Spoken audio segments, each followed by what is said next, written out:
YouTube? It is Toy Adventures here again with some more Dominion Jurassic World reviews. And today we are taking a look at the Ferocious packs. That's what they're called. Miragia, or if that's how you say it. Moros, Intrepidus. And another damn blue. Another blue. But there was a reason I got this blue and not the others, you know?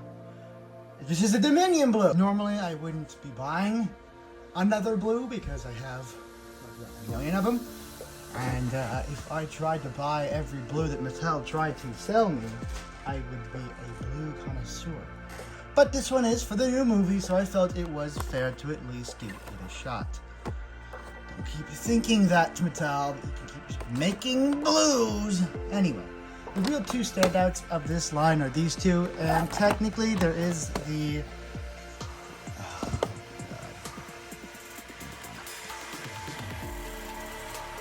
Sungaraptorus. Sungaraptorus, that's what I'm gonna guess. I'm not a flyer dude, and Mattel's flyers have not improved ever, so I'm not really interested in that. I'm never really going to get the flyers from the Jurassic World line because Mattel really doesn't do the flyers that good. So I did get these because these look good, and of course we're going to take a first look at our Miragia. So this seems to be like a Kentrosaurus, Stegosaurian type. And one thing I noticed immediately when I picked this up is we finally have a hinged jaw in herbivores. Now this is something I've been asking for a while. Herbivores have to eat too. I don't know why, just because it's not an action gimmick theme that, you know, Mattel thinks that they should have closed mouths, just because they can't bite people. You know, dinosaurs, people like to pretend dinosaurs are just being dinosaurs too. They don't have to be attacking people, they can just be eating and living. People like that too. So I'm glad that they're finally starting to add hinge joints onto the mouths of herbivores. I hope that is a standard throughout the line. Other than that, just a nice paint scheme. Once again, the cardinal sin of Mattel, not painting anything going on in the tail. So it is just a small pack, but still I would like to see some improvement for the next movie line. But yeah, you have a nice white, or kind of what color is that? It's kind of like an off-whitish on the face, a very dirty off-white with the black on the front of the head, the front limbs going down at the back of the creature, followed by this nice green color. Unfortunately, it does look a little cheap because there's no paint apps, but it is a cheap dinosaur, right? So, next up is the Moros Intrepidus. A very raptor-looking dinosaur. Now, just so you know, I don't know what any of these dinosaurs are. These are pretty obscure dinosaurs, at least for me. So, you know, Jurassic World has introduced me to quite a few new species, and this is going to be one of them. So I'll have to look this one up before I ever use him in a movie, so I know what he's like. Back in packaging, standard. Yeah, these guys don't have action gimmicks; they're just like attack packs, but better, I believe. Or are we still getting attack packs? I don't know, but these are like our new attack packs, I think, because we are still getting like the other. Just can't take all the terms. The other smaller dinosaurs that have like the little action gimmick that are like $9. So if these are our new attack packs, this is great because these are much better than attack packs. These are like attack packs, but if they were combined with the, again, previous mentioned line of figures that I think that have action gimmicks, they have better articulation and whatnot. So these are great new improvements of the attack packs. I just wish anyway, this one's quite egregious because the whole thing is blue, and then you just get this little bit of stripe of orange, and then it's everything's orange. So this one actually looks pretty weird with just the non-painted tail. Mattel, you really gotta stop cheaping out on stuff that is so huge and like visible. And one thing I do like about this figure is the incredible sculpt work on his body. I love when they have these dinosaurs that just look like real reptiles. You can just totally tell if you take a nice long look at the body, especially in person. It has a really real scaly look to it, like real. And especially with the glimmer of the plastic and the line shining on it, it looks like a real reptile skin, and I really appreciate that. So that is our new Intrepidus Moros. or Moros Intrepidus. And of course, they all have this unghastly, unsightly pull tab. Oh, mine's coming off the sticker. Do you see that? It's stuck in there. Well, thank God we don't have the app, because this wouldn't have worked. Okay, good work, Mattel. Here, your action gimmick is already falling apart. And now we have blue, a new blue, and this one's probably the most boring of the new blues because there's no gimmick. It's just a new pose, but it's a good pose for blue. It's a nice neutral pose. It's better than the crouching stalking raptor pose. But yeah, there's really no gimmick to it, but that's okay. I like this pose a lot. I just don't like how the tail is curved downwards. It should have just been a straight or curved upwards tail. It just doesn't look right. I don't know. I don't get why Mattel can't nail just a good default pose. They did with this guy. They did with this guy. Can't like a basic raptor. Okay, so I'm not a big fan of this pose. Mainly, it's just because of the tail. The body is completely fine. It is completely neutral, but the tail is what. Again, I said this in the T-Rex review. A lot of these Mattel figures are just on the cusp of being perfect and definitive, with little things here and there that hold them back. This one, it's the tail going down for some reason. It just personally bugs me. It may bug you guys too, but for me it doesn't. Anyway, that is pretty much it for the packaging of these figures. So let's go ahead and get them out of them. Alright, and here we have them all out of the packaging. And now this is something I forgot to mention in the packaging section because I am a dunce. And it's obvious. New packaging, no longer enclosed in plastic. This is completely exposed packaging. Interesting. It may result in more broken figures, but at least it's eco-friendly, kind of, hardly. Anyway, taking a look at these guys now out of the packaging. We're going to start with blue here, just because I want to get her out of the way, and let's test, of course, her paint apps, because what else can you do to a blue figure? What you got to judge it on is its paint apps. How good did they get blue? And so far, from what I can see, it is pretty solid little figure.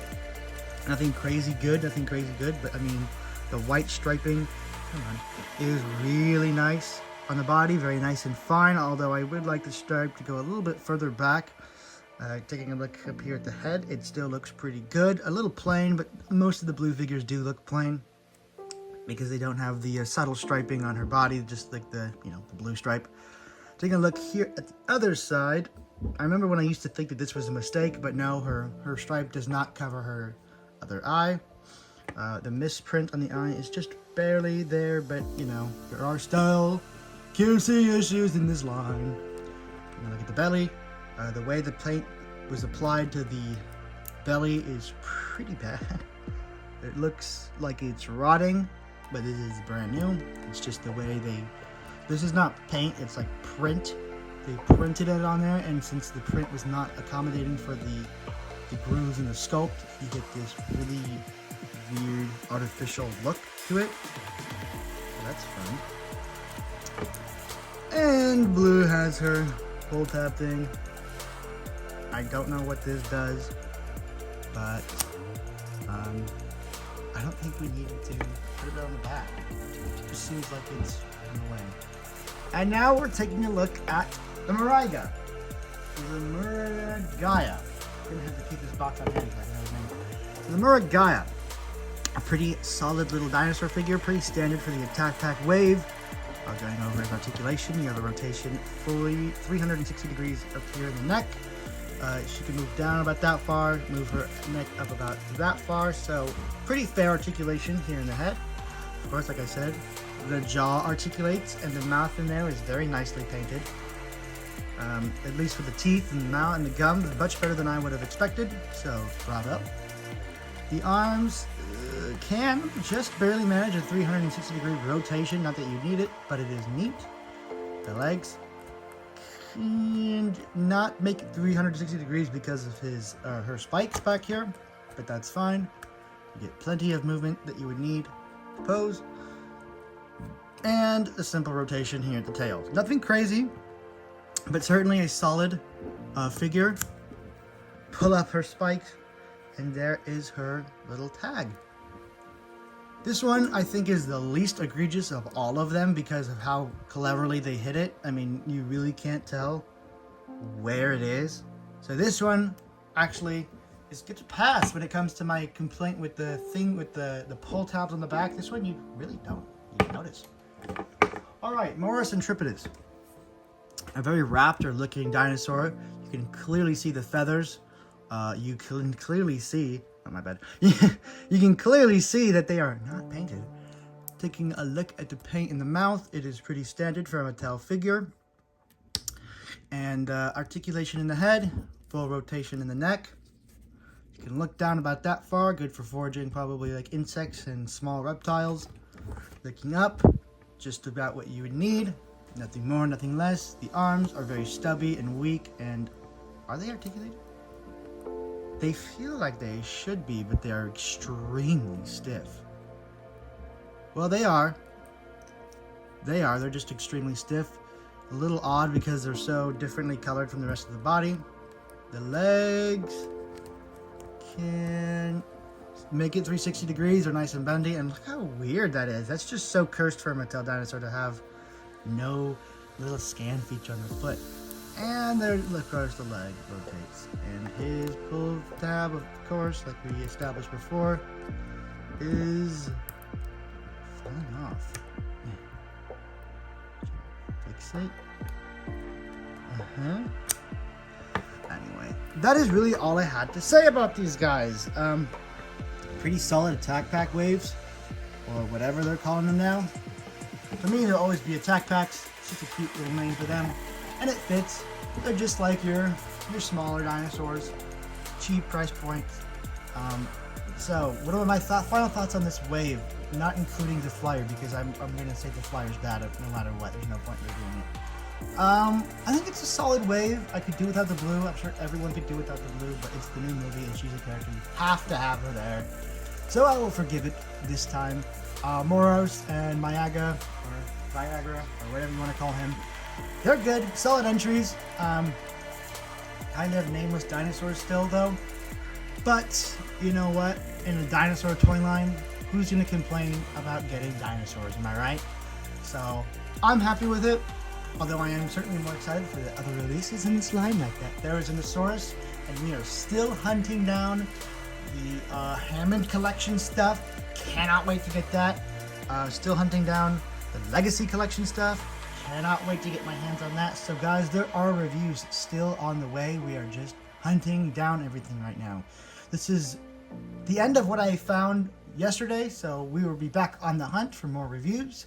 And you'll know when they come, because they'll come. So, guys, thank you so much for watching. Stay tuned for our next toy movie. We're possibly going to be filming next week, you know, staying on our 2-week schedule. That has been a pretty efficient schedule for me recently, and I think we're going to stick with it for the time being until we can actually produce more than once every 2 weeks. But for now, that is the schedule, so stay tuned for another toy movie next week. And thank you guys so much for watching. This has been Toy Adventures, signing out. I'll see you guys in the next review. Peace!